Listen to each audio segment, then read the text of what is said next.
ketika kita kembali kepada Allah Subhanahu wa taala adalah menjadi seorang yang ridha dengan ketentuan Allah Subhanahu wa taala dan Allah meridai kita. Radiyatan mardiyah. Sebagaimana firman Allah Subhanahu wa taala, ya ayyatuhan nafsul mutmainnah irji'i ila rabbiki radiyatan mardiyah fadkhuli fi ibadi wadkhuli jannati. Menjadi orang yang ridha kepada ketentuan Allah Subhanahu wa taala, ridha dengan takdirnya, ridha dengan ketetapannya, ridha dengan kebaikan dan keburukannya, kemudian diridhai oleh Allah Subhanahu wa taala. Bagaimana menjadi orang yang diridhai? Menjadi orang yang diridhai itu adalah dengan melaksanakan semua yang Allah perintahkan dan meninggalkan semua yang dilarang oleh Allah Subhanahu wa taala. Tapi hadirin yang berbahagia, ada hadis yang saya bacakan di awal tadi. Hadis dari Abu Hurairah riwayat Bukhari sahih. Allah Subhanahu wa taala berkata, hadis qudsi, ada 3 kelompok yang aku nanti akan menjadi musuhnya pada hari kiamat. Na'udzubillahi min dzalik. Kita berkeinginan menjadi orang yang diridhai oleh Allah, tapi ada orang yang menjadi musuh Allah. Mudah-mudahan kita tidak termasuk di dalamnya. Siapa mereka? Yang pertama kata Rasulullah, kata Allah Subhanahu wa taala, seseorang yang bersumpah atas namaku lalu kemudian dia mengkhianatinya. Yang kedua, seorang yang menjual orang merdeka lalu memakan harganya. Dan yang ketiga, seseorang yang mengambil orang lain bekerja untuk dia upah, orang itu menyempurnakan pekerjaannya tapi dia tidak membayar upahnya.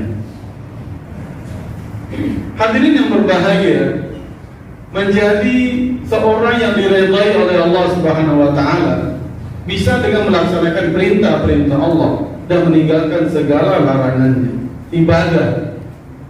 Tapi ternyata keridhaan Allah Subhanahu wa taala itu tidak hanya diukur dengan ibadah, tapi juga dengan muamalah. Yang 3 ini adalah muamalah. Yang menjadikan orang itu menjadi musuh Allah adalah karena muamalah dia dengan sesama dia. Dan ini tidak hanya sekali. Rasulullah SAW pernah diberitahu ada seorang wanita yang ibadahnya banyak, sholatnya bukan hanya 5 waktu, tapi malam dia juga berdiri untuk sholat. Puasanya bukan hanya Ramadan, puasa sunat dia lakukan. Infaknya bukan hanya zakat, sedekah wakaf juga dia lakukan, tapi dia menyakiti tetangganya. Kata orang itu mengadu pada Rasulullah. Apa kata Rasulullah? La khaira fiha hiya fil jannah, hiya fil nar. Tidak ada kebaikan padanya dan dia ada di neraka. Tapi sebaliknya ada wanita yang ibadahnya biasa saja, salatnya hanya 5 waktu, puasanya Ramadan, yang dia bayar hanya zakat, tapi dia tidak menyakiti tetangganya. Apa kata Rasulullah? Dia fil jannah, dia di surga. Jadi ukuran kebaikan itu bukan hanya diukur dengan ibadah kita kepada Allah, tapi juga dengan akhlak. Nah, yang 3 ini menjadi perhatian kita. Kenapa? Karena Allah telah mencanangkan kalau kita termasuk dalam yang 3 ini, Allah akan menjadi musuh kita pada hari kiamat. Siapa yang akan menolong kita kalau Allah telah marah kepada kita? Siapa yang akan mencintai kita kalau Allah telah menjadi musuh kita? Tidak ada. Maka kita harus memperhatikan hal ini, jangan sampai kita termasuk di dalamnya. Yang pertama, Allah Subhanahu wa taala mengatakan, seseorang yang bersumpah atas namaku lalu kemudian dia mengkhianatinya, mengingkarinya. Sering kita melakukan janji, sering kita melakukan sumpah, sering kita melakukan kesepakatan, lalu kemudian mengingkari dan mengkhianatinya. Mungkin karena kita melihat ada hal yang lebih baik lagi, Mungkin kita melihat ada hal yang menguntungkan lagi, mungkin kita melihat ada hal-hal lain yang lebih baik, tapi kita sudah janji, tapi kita berani mengingkari dan mengkhianatinya, maka Allah akan menjadi musuh kita pada hari kiamat. Hadirin yang berbahagia, mengkhianati kesepakatan, mengingkari janji, mengkhianati apa yang telah ditetapkan, ini bukan akhlaknya seorang muslim, bukan akhlaknya seorang mukmin, tapi ini akhlaknya orang Yahudi, ini akhlaknya orang-orang kafir. Orang Yahudi itu pernah membuat kesepakatan dengan orang Islam ketika Rasulullah SAW sampai di kota Madinah. Kesepakatannya apa? Bahwa mereka akan bersama-sama melindungi kota Madinah kalau ada musuh dari luar. Disepakati antara Rasulullah dengan orang-orang Yahudi. Tapi apa yang terjadi? Ketika terjadi perang Khandaq, musuh telah berada di luar, tidak bisa masuk karena ada parit. Tiba-tiba Bani Quraidah, orang Yahudi di dalam kota Madinah berkhianat, menghancurkan orang Islam dari dalam kota. Ini wataknya Yahudi. Jangan kita sampai seperti mereka. Dan wataknya orang kafir. Dalam perjanjian Hudaybiyah tahun ke-6 Hijriah, Rasulullah SAW menyepakati dengan orang-orang kafir Quraisy bahwa mereka akan melakukan gencatan senjata selama 10 tahun dan tidak boleh saling menyerang, baik kepada orang Islam atau sekutu orang Islam. Tidak boleh orang Islam menyerang orang Quraisy atau sekutu orang Quraisy. Tapi apa yang terjadi? Hanya berselang 1 tahun kemudian, orang Quraisy menyerang sekutu orang Islam. Jadi di mana kesepakatan itu? Tidak ada. Ini hadirin yang berbahagia, kebiasaan mengingkari janji, mengkhianati kesepakatan bukan perilaku seorang muslim, tapi perilaku orang-orang Yahudi, perilaku orang-orang kafir. Kemudian Allah Subhanahu wa taala memberikan cap kepada pengkhianat itu sebagai orang munafik. Arba'un man kana fihinna kana munafiqan khalisan, wa man kana fihinna khaslatun minhunna kana khaslatun minan nifaq. 4 hal kalau seseorang memiliki semuanya maka dia munafik murni. Tapi kalau dia memiliki salah satunya maka dia memiliki sifat orang munafik. Di antaranya apa? Apabila iza ahada ghadara, apabila dia berjanji, apabila dia bersumpah, maka dia mengkhianatinya. Termasuk orang munafik, termasuk orang kafir, termasuk orang Yahudi. Apalagi ya cap yang lebih berat dari itu. Innal munafiqina fid darkil asfali minan nar. Orang munafik itu nanti berada di neraka yang paling bawah, yang paling panas.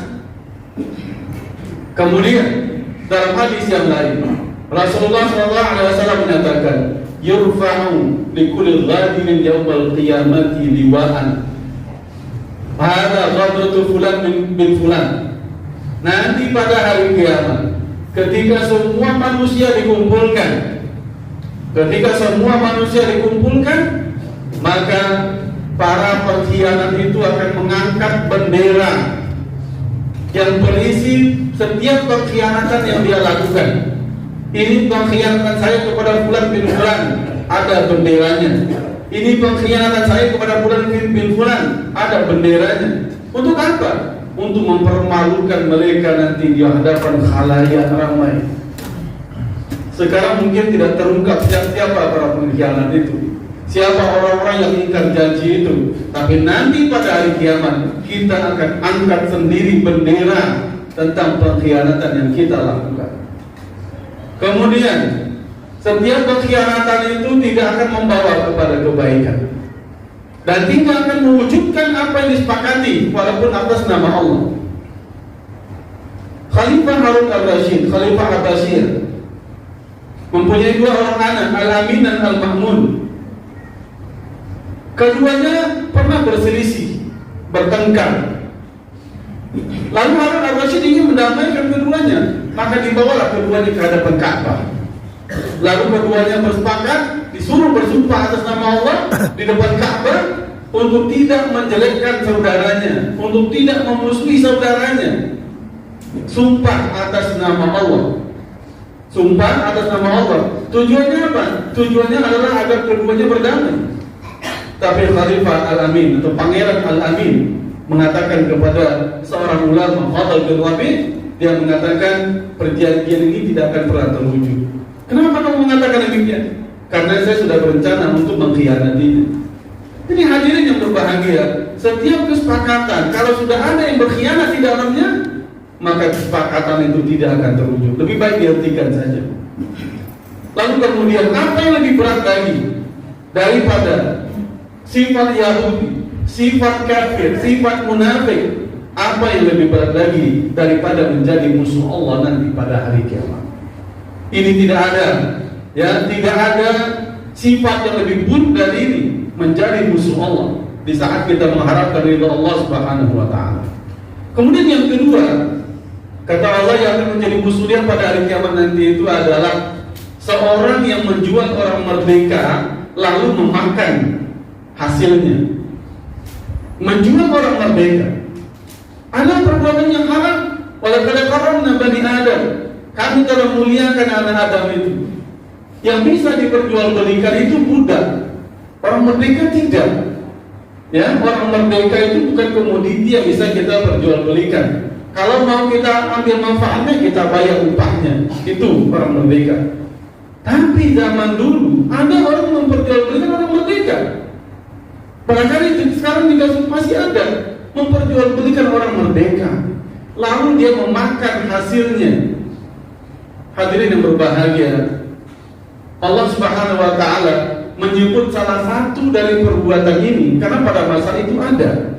Sekarang sudah tidak ada lagi perbudakan. Tapi yang dimaksud dengan poin yang kedua ini adalah memakan harta yang haram. Memakan harta yang haram. Karena hasil dari penjualan orang merdeka itu haram. Yang halal itu apa? Hasil penjualan budak itu halal. Tapi kalau kita memperjualbelikan orang merdeka, maka hasilnya haram. Maka poin yang kedua ini bisa kita kiaskan, bisa kita analogikan kepada semua transaksi-transaksi haram yang kita lakukan. Apapun bentuknya itu, penipuan, perampasan, pencurian, pembunuhan, dan lain sebagainya. Lalu kemudian kita makan hasilnya, maka itu akan menjadi harta haram pada diri kita. Sama dengan poin yang ketiga. Apa itu? Seorang yang mempekerjakan orang lain, ya, apapun itu pekerjaannya, dengan perjanjian upah.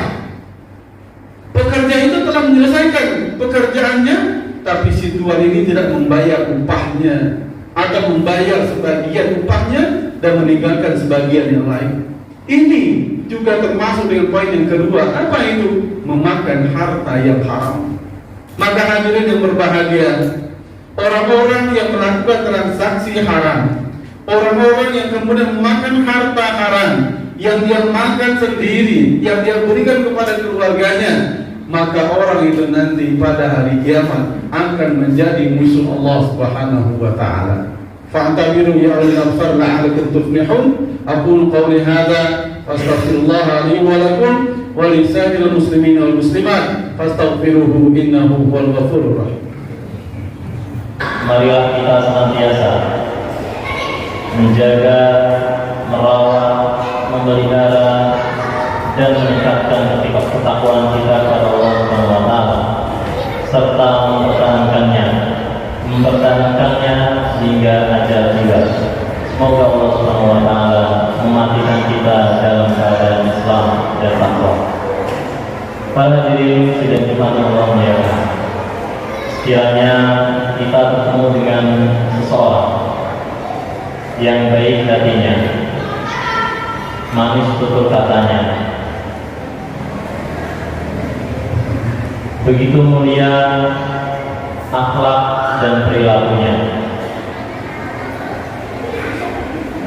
Bukan sekadar itu, bahkan ia sangat murah hatinya untuk membantu kita tanpa pamrih, dan kita tahu bahwa dia mampu membantu dan menolong kita, bahkan menyelesaikan semua persoalan kita. juga menyelamatkan kita dari bahaya. Tentulah orang yang demikian orang yang kita pantas berteman dengannya, sangat ingin bersama dengannya, serasa tidak ingin berpisah dengannya,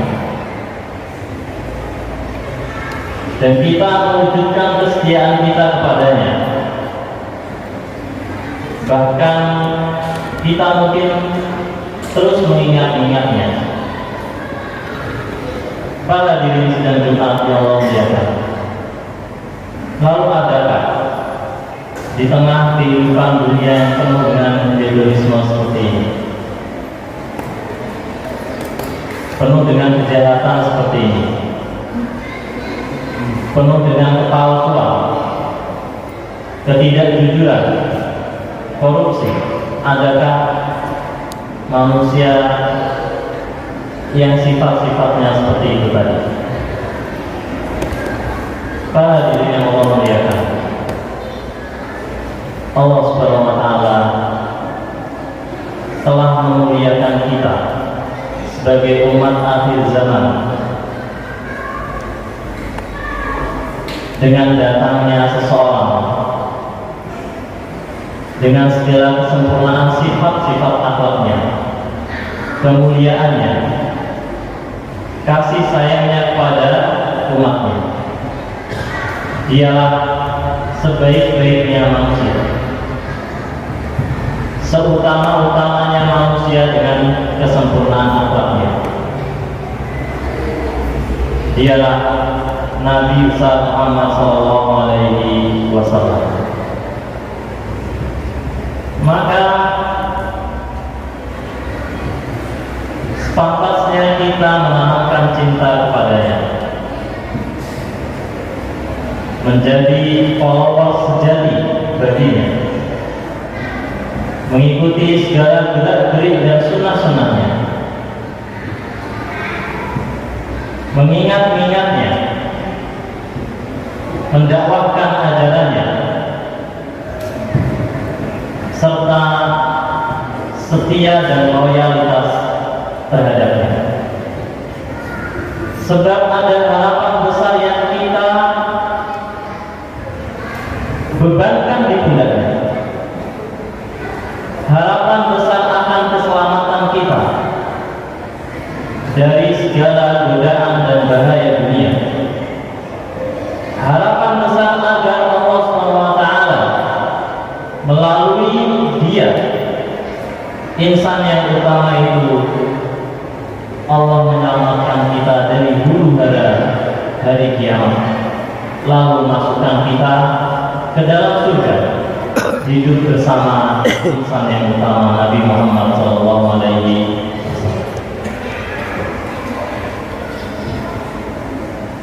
Tapi para hadirin sedang kita Allah ya, hari ini kita tidak menatap wajahnya, raganya tidak bersama-sama dengan kita, ia tidak ada di tengah-tengah kita secara fisik. Tapi apakah itu kemudian lantas keberkahan dan kasih sayangnya tidak akan sampai pada kita? Apakah dengan tidak adanya fisik beliau di tengah-tengah kita, lantas kita tidak bisa meraih cintanya, lantas kita tidak bisa mengharapkan keselamatan darinya? Tidak demikian. Allah Subhanahu wa Ta'ala, Zat yang Maha Mulia, yang sayang dengan hamba-hambanya, telah menetapkan bahwa agama Islam ini yang menjadi rahmat bagi seluruh alam semesta, yang rahmatnya kekal selama-lamanya, yang luasnya rahmat tiada tara, menjangkau semua makhluk di muka bumi ini. Allah Subhanahu wa Ta'ala menjadikan rahmat yang datang melalui baginda Nabi Muhammad SAW ini akan terus kekal meskipun beliau telah wafat, meskipun beliau sudah tidak ada raganya kembali di tengah-tengah kita. Allah telah menetapkan bahwa ajaran agama yang dibawa oleh Nabi Muhammad SAW yang berisi kemudahan dan kasih sayang itu terus kekal, lekang, tak laku di makan zaman. Allah Subhanahu wa taala mensifati manusia sebagai rahmatan lil alamin. Wa ma arsalnaka illa rahmatan lil alamin. Dan tidaklah kami mengutus engkau wahai Muhammad melainkan menjadi rahmat bagi semesta alam. Bahkan para ulama tidak membatasi makna rahmat itu hanya pada mereka yang beriman kepada Nabi Muhammad SAW saja. Bukan hanya mereka yang bertemu, melihat dan bersama dengan Nabi Muhammad SAW saja. Rahmat itu bahkan kepada orang-orang yang beriman setelah beliau wafat. Kepada kita semua yang beriman pada Nabi Muhammad SAW yang hidup di zaman ini, dan seluruh anak manusia hingga hari kiamat nanti, rahmat itu akan terus terasa bagi mereka. Bahkan bukan hanya pada mereka yang beriman pada beliau SAW saja, bahkan pada orang-orang yang tidak beriman pada Nabi Muhammad SAW saja, Allah menetapkan rahmat itu ada pada mereka. Dalam wujud Allah Subhanahu wa taala tidak akan menimpakan azab kepada umat Nabi Muhammad SAW meskipun mereka tidak beriman kepada Muhammad SAW. Allah tidak akan menimpakan azab seperti azab yang ditimpakan pada umat yang sebelumnya. Itulah salah satu atau sedikit dari rahmat yang Allah curahkan pada umat manusia akhir zaman ini dengan diutusnya Nabi Muhammad SAW, hatta kepada mereka yang tidak beriman pada Muhammad SAW. Maka pantaslah Aisyah radhiyallahu anha mensifati insan yang utama ini sebagai wakala ulul Quran, kata Aisyah, dan adalah akhlak Rasulullah SAW itu adalah Al-Quran. Perkataan, kepribadian, perbuatan, serta sifat-sifat mulia yang ada pada diri Rasulullah SAW adalah pengejawantahan ekspresi dari nilai-nilai yang ada di dalam Al-Quran. Maka ketika kita mengikuti Rasulullah SAW di dalam perkataannya, di dalam perbuatannya, di dalam sifat-sifatnya, maka pada hakikatnya kita mengikuti Al-Quran, sehingga menjadi satu syarat utama di dalam keimanan kita kepada Allah Subhanahu wa taala adalah keimanan kepada Rasulullah SAW. Allah menyadarkan keimanan kepada Allah Subhanahu wa taala bagi orang yang tidak beriman kepada Rasulullah SAW. Dan di antara syarat utama keimanan kita kepada Nabi Muhammad SAW yaitu mahabbatu Rasulullah SAW, mencintai Rasulullah SAW. Jika kita mampu mencintai orang tua kita yang melahirkan kita, yang merawat, membesarkan kita, menanamkan nilai-nilai kebaikan pada diri kita, menjaga dan merawat kita, tentulah kecintaan itu jauh lebih besar kepada Rasulullah SAW yang bukan hanya menjaga urusan-urusan dunia kita, bahkan memastikan kebaikan-kebaikan urusan akhirat kita. Maka Allah Subhanahu wa taala mengatakan, "Qul in kuntum tuhibbunallah." Katakanlah, jika engkau mencintai Allah, fattabi'uni yuhibbukumullah. maka ikutilah aku Muhammad, niscaya Allah akan mencintai. Dan Rasulullah SAW mengatakan, la yu'minu ahadukum hatta akuna ahabba ilaihi min waladihi wa walidihi wan nasi ajma'in. Tidak beriman salah seorang dari kalian sampai aku lebih ia cintai dibandingkan anaknya, dibandingkan orang tuanya, dibandingkan seluruh manusia. Oleh karenanya Ibnu Qayyim al-Jauziyah rahimahullah mengatakan, memaknai cinta yang hakiki. Apa makna cinta hakiki itu? Adakah cinta kita kepada orang tua disebut sebagai cinta yang hakiki? Adakah cinta kita kepada istri atau pasangan kita sebut sebagai cinta yang hakiki? Adakah cinta kita kepada anak-anak kita disebut sebagai cinta yang hakiki? Sesungguhnya, ketahuilah para ikhwan sekalian, para hadirin sekalian, semua cinta-cinta kita kepada manusia tidaklah disebut sebagai cinta yang hakiki, manakala kecintaan itu tidak kita nisbatkan pada kecintaan kita kepada Allah dan Rasulnya. Ibnu Qayyim al-Jauziyah mengatakan, dan segala cinta dan pengagungan kemuliaan kepada manusia sesungguhnya itu hanya berhak, hanya boleh, hanya pantas manakala cinta itu mengikuti cinta kepada Allah dan Rasulnya, mengikuti pemuliaan pada Allah dan pemuliaan serta cinta pada Rasulullah SAW. Maka sesungguhnya kesempurnaan cinta dan pemuliaan kepada siapapun dari manusia itu terletak pada bagaimana kita mencintai Allah dan Rasulnya. Para hadirin sidang Jumat yang Allah muliakan, maka apabila kita mencintai, merawat, menumbuh kembangkan cinta kita kepada Allah, kepada Rasulnya, apa nilai terkecil dari kecintaan, buah dari cinta kita kepada Allah dan Rasulnya?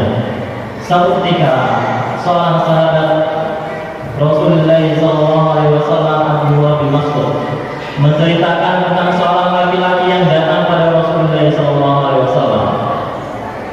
Wahai Rasul, laki-laki ini berkata pada Rasulullah,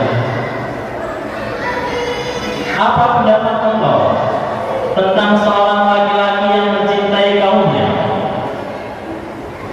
Apakah ia berhak untuk bersama kaumnya dan kaumnya berhak bersama dengan dirinya? Lalu Rasulullah SAW mengatakan, al-mar'u ma'a man ahab. Seseorang itu akan bersama dengan orang yang dicintai.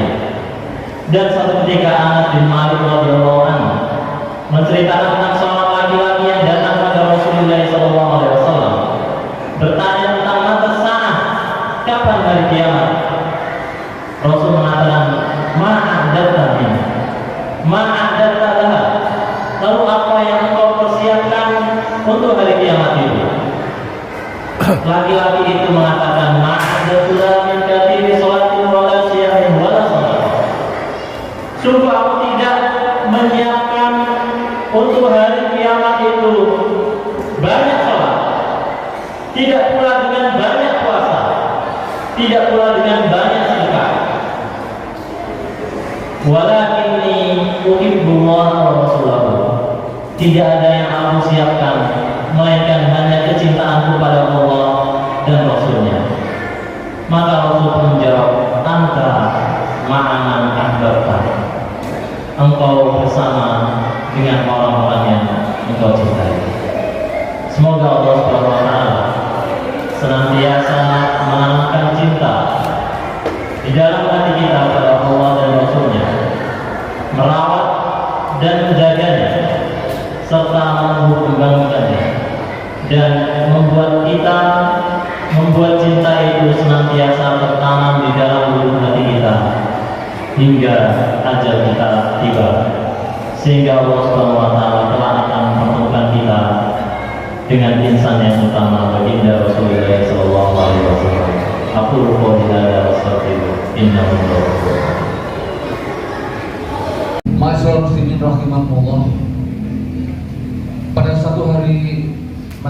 Jibril datang kepada Nabi Muhammad. Dikala itu Nabi Muhammad sedang duduk dalam keadaan sedih. Lantas malaikat Jibril mengatakan, "Hai Muhammad, apakah yang menyebabkan engkau bersedih?" Kata Jibril, "Allah telah memberimu dan umatmu 5 perkara yang tidak pernah diberikan pada seorang pun sebelum engkau Muhammad." Kata malaikat Jibril, "Apakah itu?" Yang pertama, Allah berfirman dalam sebuah hadis qudsi, "Ana 'inda dhanni 'abdi bi wa la yukhalifu dhannu." Kata Allah, "Aku menurut anggapan dan perkiraan hambaku, dan tidaklah ia akan meleset dari perkiraan dan anggapannya." Suatu hari Rasulullah SAW menjenguk seseorang yang sedang sakit demam. Beliau menghibur dan membesarkan hati orang yang sakit tersebut. Lantas berkata, Nabi bersabda, "Semoga penyakitmu ini menjadi penghapus dosa-dosamu." Lantas orang tua itu menjawab, "Tapi ini adalah demam yang mendidih, yang jika menimpa orang tua yang sudah rentan bisa menyeretnya ke lubang kubur." Keluhan orang itu. Lantas Rasulullah SAW bersabda, "Kalau demikian anggapanmu, maka akan begitulah jadinya." Hadis riwayat Ibnu Majah. Dalam hadis lain Rasul mengatakan, "Barang siapa yang ridho, maka keridhaan itu untuknya. Barang siapa mengeluh, maka keluhan itu akan menjadi miliknya." Hadis riwayat At-Tirmidzi. Beliau juga mengatakan, salah satu kebahagiaan seseorang adalah keridhoannya menerima keputusan Allah Subhanahu wa Ta'ala.